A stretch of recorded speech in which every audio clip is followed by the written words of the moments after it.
Ayyaanota addabaabaayii keessummeessuutiin muuxannoo yeroo dheeraa kan qabdu magaalli Finfinnee bara 2017 ayyaanota amantii fi uummataa gurguddoo dirreetti kabajaman bifa milkaa'ina qabuun keessummeessaa jirti. Ayyaanni Kataraa amajjii 10 fi ayyaanni Cuuphaa amajjii 11 bara 2017 kabajamus bifa duudhaa fi aadaa isaa eeggateen akka kabajamuuf qophiin gama hundaan taasifamaa jira. Biiroo Aadaa, Aartii fi Turizimii magaalaa Finfinneetti hoogganaa itti aanaa damee turizimii obbo Hundee Kabbadaa ayyaanni kun galtee turizimii guddaa akka ta'uuf qophiin taasifamuu ibsaniiru. Fulbaana irraa jalqabee immoo akkuma hundi keenya beeknu ayyaana guddicha Irreecha irraa jalqabee ayyaanni kan akka masqalaa addabaabayiitti kabajamu ayyaanota gurguddaa magaalaa Finfinnee keessatti kabajamanii oolanii.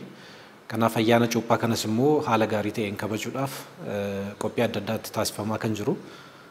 Qophiin akka magaalaatti taasifamu akkuma jirutti ta'e immoo akka Biiroo Aadaa, Aartii fi Turizimii magaalaa Finfinneetti ayyaanni kun galtee turizimii guddaadha. Oomisha turizimii guddaadhas. Kanaaf keessattuu hojiin beeksisaa turistoonni kumaatamaan lakkaa'aman ayyaana kana irratti akka argaman hojii beeksisaaf piroomooshinii garaagaraa hojjetamaa turee jira. Ammas kun itti fufee hojjetamaa jira.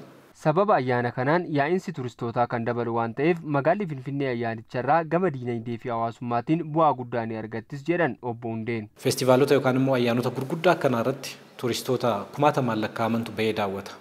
Kun jechuun immoo yaa'insa turistii dabaluu keessatti gahee olaanaadha kan inni qabu. Yaa'insi turistii dabale jechuun immoo karaa biraatiin galiin turizimii irraa argamu akkasuma dabalaa jechuudha. Magaalaa keenya keessa dhaabbilee tajaajila turizimii gurguddaadha kan jiranii. Hoteelonni, iddoon bultiin, iddoon bashannanaa, iddoowwan ga'umsa turizimii hedduudha kan jiru magaalaa kana keessa. Turistoota dhufuurraa kallattiidhaan dhaabbileen kun hin fayyadamu jechuudha. Turistiin gaafa manaa bahu bakka bulu barbaada, bakka itti bashannanu barbaada, maallaqa qabatee dhufa. Maallaqa kana immoo dhaabbilee kana irratti dhangalaasa.